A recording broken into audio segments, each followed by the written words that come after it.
नमस्कार। Breaking news, बड़ी खबर आ रही है। उत्तर प्रदेश के जनपद जौनपुर के रामनगर ब्लॉक अंतर्गत स्थित खोराबीर ग्राम पंचायत से जन आशीर्वाद कार्यक्रम में हजारों की संख्या में सर्व समुदाय के लोगों ने सांसद बीपी सरोज को दिया जीत का अग्रिम आशीर्वाद। प्राप्त जानकारी के अनुसार जनपद जौनपुर के रामनगर विकासखंड के ग्राम पंचायत खोराबीर में सोहेल देव भारतीय समाज पार्टी के प्रदेश महासचिव अरविंद सिंह उर्फ मखड़ू सिंह के सौजन्य से जन आशीर्वाद कार्यक्रम सादर किया गया, जिसमें रामनगर विकासखंड के सर्व समुदाय के सम्मानित लोग उपस्थित हुए और वर्तमान सांसद बीपी सरोज को फिर एक बार जीतने का आशीर्वाद दिया। उक्त कार्यक्रम में मुख्य अतिथि के रूप में कैबिनेट मंत्री जयवीर सिंह व मछली शहर सांसद बीपी सरोज रहे। विशिष्ट अतिथि के रूप में भारतीय जनता पार्टी के मछली शहर जिला अध्यक्ष रामविलास पाल, पूर्व विधायक सुषमा पटेल, मणियाहू विधायक डॉक्टर आर.के. पटेल, जखनिया विधायक बेदीराम, शैलेंद्र सिंह प्रमुख महासचिव SBSP, वाराणसी जिला अध्यक्ष गणेश चौहान और जिला अध्यक्ष ब्रिजभान राजभर, शैलेश पांडे, मीडिया प्रोटोकॉल प्रभारी चंद्रेश सिंह, माँ सरस्वती PG कॉलेज के प्रबंधक PG कॉलेज दमोदरा, मीडिया प्रभारी संतोष मिश्रा, समाजसेवी विनय सिंह झगड़ू, वरिष्ठ सोहेल देव भारतीय समाज पार्टी नेता उमेश राजभर, मणियाहू मंडल अध्यक्ष राजेश सिंह, भाजपा नेता डॉक्टर आलोक सिंह, वरिष्ठ समाजसेवी Chandra Prakash Singh Pappu, Bhumi Vikas bank chairman doctor Ajay Singh सहित तमाम भारतीय जनता पार्टी, अपना दल यश, सोहेल देव समाज पार्टी एवं निषाद पार्टी के कार्यकर्ता और करीब हजारों की संख्या में जन समुदाय उपस्थित रहे।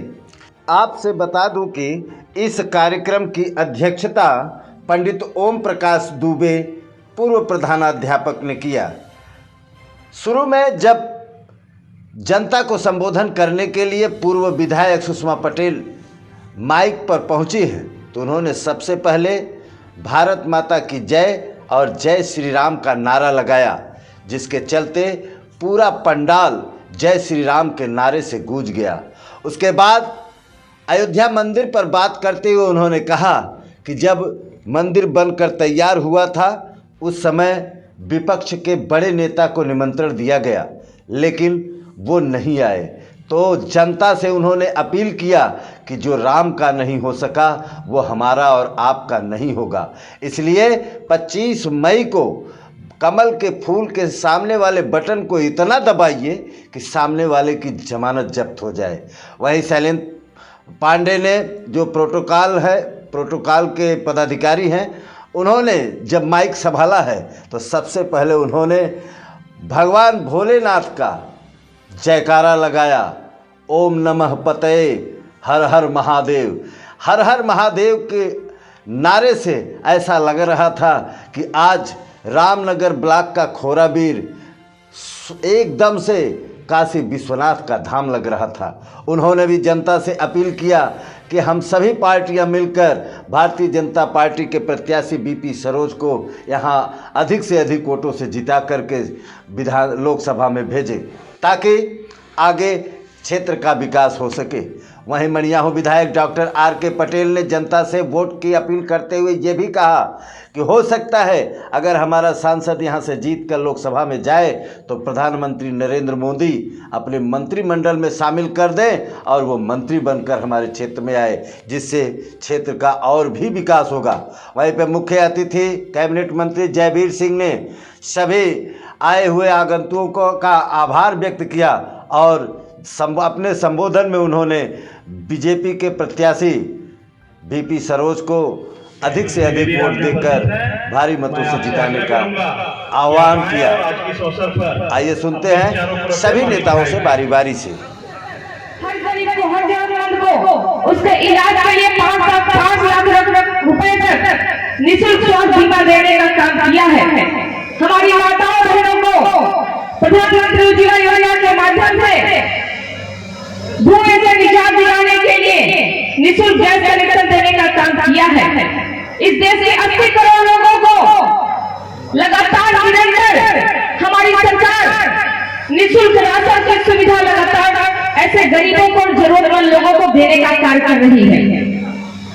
साथियों, अभी हाल ही में एक सर्वे आया, इस देश के 30 करोड़ ऐसे गरीबों को हमारी सरकार ने, मोदी जी की सरकार ने 30 करोड़ ऐसे गरीबों को गरीबी रेखा से बाहर निकालने का काम किया है। साथियों, ये कोई समान उपलब्धि नहीं है, ये बहुत बड़ी उपलब्धि है हमारे लिए। मोदी जी के 10 वर्षों के शानदार कार्यकाल में आज हमारे देश का मान सम्मान, हमारे देश की प्रतिष्ठा पूरे विश्व में हमारे देश की छवि बढ़ रही है। आज हमारे भारत देश की अर्थव्यवस्था जो बहुत ही निचले पायदान में थी, आज हमारे भारत देश की अर्थव्यवस्था विश्व की सबसे बड़ी अर्थव्यवस्थाओं में शामिल हो गई है। साथियों, ऐसे में ये हमारा भी दायित्व बनता है, अगर हम चाहते हैं कि ये योजनाएं लगातार निरंतर जरूरतमंद लोगों को मिलती रहे, विकास की यात्रा आगे बढ़ती रहे, तो हम सभी लोगों को मिलकर मोदी जी के हाथों को मजबूत करना होगा और तीसरी बार इस देश का प्रधानमंत्री बनाना होगा। 25 तारीख को साथियों आपके यहाँ मतदान है, 25 तारीख को वोट पड़ेंगे। कमल का फूल के सामने इतनी बटन दबा दीजिए, इतनी बटन दबा दीजिए कि विरोधियों की जमानत जब्त हो जाए। साथियों, ये आप भी जान रहे हैं, हम भी जान रहे हैं कि कमल का फूल ही हर गरीब के जीवन में खुशहाली की गारंटी है। साथियों, हमारी सरकार ने जो जो वादे किए उसको पूरा किया। मोदी जी की गारंटी यानी पूरा होने की गारंटी। यही विपक्ष के लोग, सपा, कांग्रेस, बसपा के लोग, भारतीय जनता पार्टी के कार्यकर्ताओं का, लोगों का मजाक उड़ाते थे। कहते थे भाजपा के लोग कहते हैं कि मंदिर बनाएंगे लेकिन तारीख नहीं बताएंगे। लेकिन आज अयोध्या में प्रभु श्री राम जी का भव्य मंदिर बनकर तैयार हुआ। हमारे मर्यादा पुरुषोत्तम प्रभु श्री राम जो 500 साल से एक तंबू में रहा करते थे, टेंट में रहा करते थे, आज उनका भव्य मंदिर बनकर तैयार हुआ और मंदिर में स्थापित हुए, प्राण प्रतिष्ठा हुई। विपक्ष के लोगों को आमंत्रण दिया गया, दर्शन करने के लिए नहीं आए। तो सोचिए साथियों कि जो प्रभु श्री राम जी का नहीं हो रहा है वो आपका क्या होगा, हमारा क्या होगा। एक कहावत है कि जो प्रभु श्री राम जी का नहीं वो किसी काम का नहीं। तो मेरा आप सभी से बस यही अपील है साथियों, हमारे सांसद जी आप सभी के बीच में उपस्थित है। आपने 5 वर्षों का कार्यकाल उनका देखा है। मैंने देखा कि लगातार हमारे सांसद जी जितना उनसे संभव हुआ है, लगातार हर किसी के जनता के सुख दुख में, उनकी परेशानी, उनके बीच निरंतर बने रहने का काम किए हैं। इतना कोई सांसद नहीं चलता था जितना हमारे सांसद जी लगातार आपके सुख दुख में, परेशानियों में खड़े रहे हैं। तमाम विकास की योजनाएं, परियोजनाएं अपनी लोकसभा में वो लाने का काम किए। बहुत सारी सड़कें NH के बीच में बन रही है साथियों। जितना कार्य हमारे सांसद जी ने कराया, यही बगल की लोकसभा जौनपुर भी आप देख लीजिए, उसका 1% काम वहां पे लोकसभा में नहीं हुआ है। तो मैं अपील आप सबसे करूंगी, आप सभी से निवेदन करती हूँ, हाथ जोड़ के अनुरोध करूंगी कि आने वाले 25 तारीख को विशेष रूप से अपनी माताओं बहनों से कहना चाहूंगी कि कमल का फूल याद रखिएगा। 25 तारीख को सबसे पहले आप अपने घरों से निकलिए और कमल के सामने वाली बटन को इतना वोट दिला दीजिए, इतनी वोट दिलाइए कि बनारस के बाद सबसे बड़ी जीत अगर कहीं हो तो वो लोकसभा मछली शहर की हो। बस इन्हीं जन शब्दों के साथ आए हुए सभी सम्मानित महानुभावों का, अतिथियों का हार्दिक स्वागत करते हुए अपनी बातों को मैं समाप्त करती हूँ। आप सभी को बहुत बहुत धन्यवाद देती हूँ। जय हिंद, जय भारत, जय श्री राम, जय जय श्री राम। और यहाँ से भारी मतों से विजयी बनाए। मैं सभी अपने 36 साथियों से अपील करता हूँ, एकजुट होकर के ठान लें और मतदान करें। और जो आपका यहाँ से सांसद जाएगा वो सीधा मोदी जी के पास जाएगा और मोदी जी जरूर मंत्री के रूप में यहाँ भेजेंगे। पुनः मैं मखरू सिंह जी का धन्यवाद देता हूँ कि इतनी बड़ी संख्या में आप लोगों को इकट्ठा किए। मैं अपनी बारी को विराम देता हूँ। जय हिंद, जय भारत। धन्यवाद। यहाँ स्पोर्ट कॉलेज 150 करोड़ रुपए की 24 एकड़ जगह भी जो है ढूंढ दी गई है और वह भी जो है पैसा भी पास हो गया है, जल्द वह भी बनने जा रहा है मड़ियाहों में। ऐसे तमाम कार्य मेरी सरकार ने हम लोगों के प्रयास से करने का काम किया।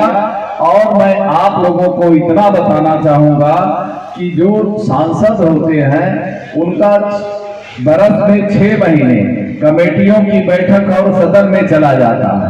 6 महीने जो समय मिलता है उसमें तमाम जो जनता डिमांड करती है कि मेरे यहाँ ब्रिज चाहिए, पुल चाहिए और जो सड़क चाहिए और कहीं हॉस्पिटल की जो भी डिमांड करते हैं, उस डिमांड के लिए उस विभागीय मंत्रियों के पास हम लोगों को जाना पड़ता है। एक बार नहीं, बार बार अगर मैं जाऊंगा या हमारे जो भी सांसद हैं वो जाएंगे तभी काम होता है। और प्रदेश सरकार में तमाम रोडें हैं, सड़कें हैं और जो कार्य है उसके लिए बार बार पैरवी करनी पड़ती है। सांसद का समय जो रहता है मुश्किल से बरस में 3-4 महीने मिलता है और 3-4 महीने में यहाँ के लोग कहेंगे कि प्रत्येक घर में, प्रत्येक गांव में सांसद आए तो बड़ा मुश्किल हो जाता है।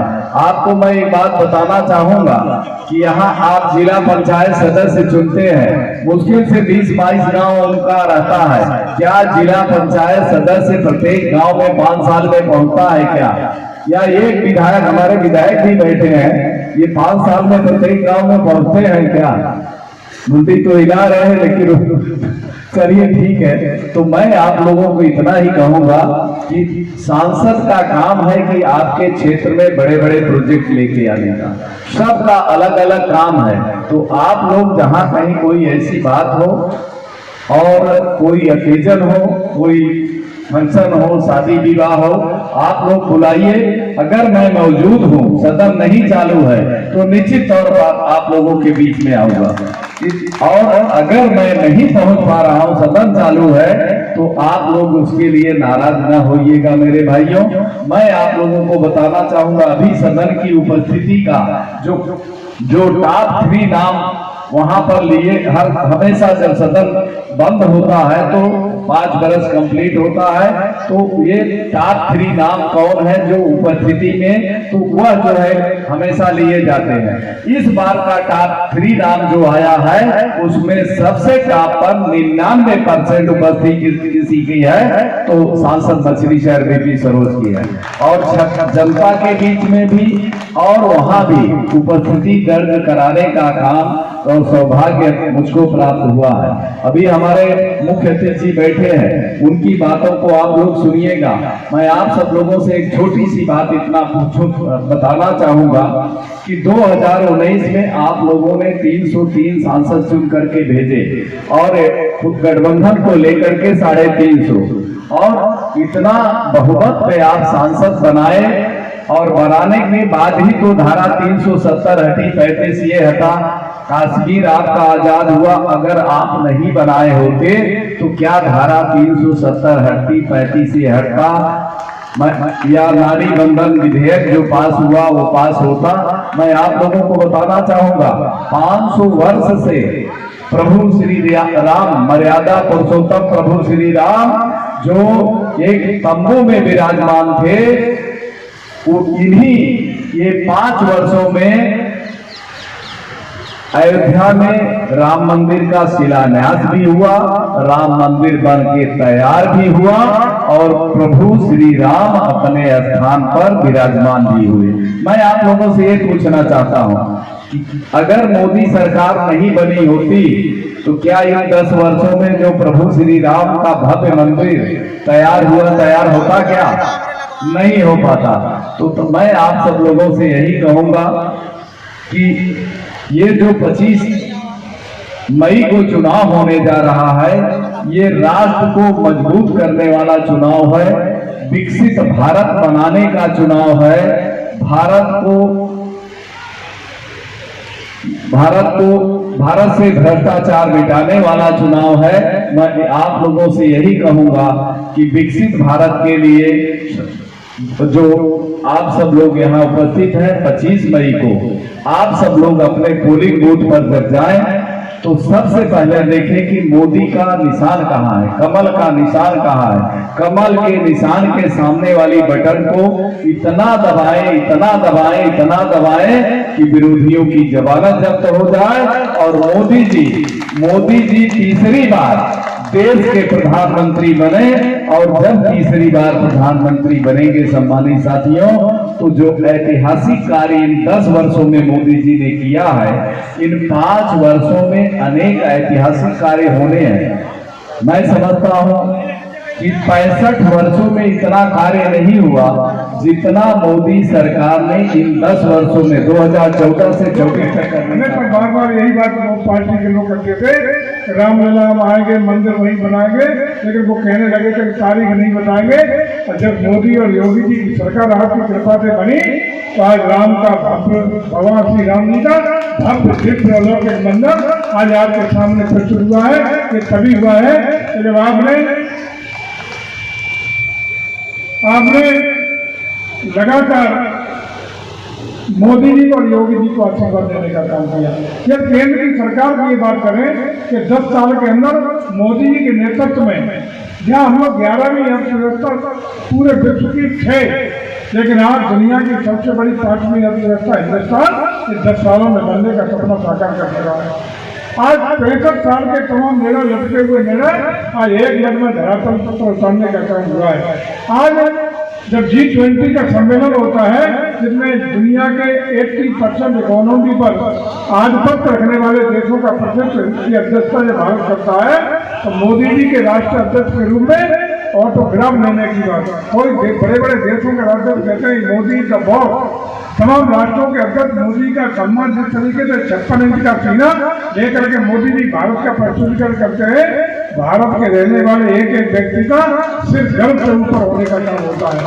और आज हम कह सकते हैं कि चाहे कोरोना काल की बात करें तो वो बड़े बड़े देश जो अपने को सक्षम देश कहते थे, विकसित देश कहते हैं, वो हमेशा अपराधे देश अपने को मानते हैं। चाहे फ्रांस हो, अमेरिका हो, जर्मन हो, भारत को कहते थे कि ये तो सफेदों का देश है, ये तो अंधविश्वासियों का देश है। अब जब कोरोना काल आया तो वो देश घुटनों के बल आ गए, बड़े बड़े देश घुटनों के बल आ गए। लेकिन भारत देश आदरणीय मोदी जी की अगुवाई में न सिर्फ कोरोना से लड़, बल्कि हमने रिकॉर्ड समय में 6 महीने के अंदर एक नहीं 2 वैक्सीन देकर के न सिर्फ हिंदुस्तान के लोगों की जान बचाने का काम किया, बल्कि विश्व के 100 से ज्यादा गरीब देशों को अपनी वैक्सीन देकर के उनके जीवन को बचाने का काम देकर के पूरी दुनिया को संदेश देने का काम कर दिया कि भारत अब भिखारियों का, अंधविश्वासियों का देश, सफेदों का देश नहीं है। भारत टेक्नोलॉजी के क्षेत्र में भी अब किसी विकसित देश से पीछे नहीं है। और यही नहीं हुआ, आप हमें सबको याद है कि कोरोना काल से लेकर के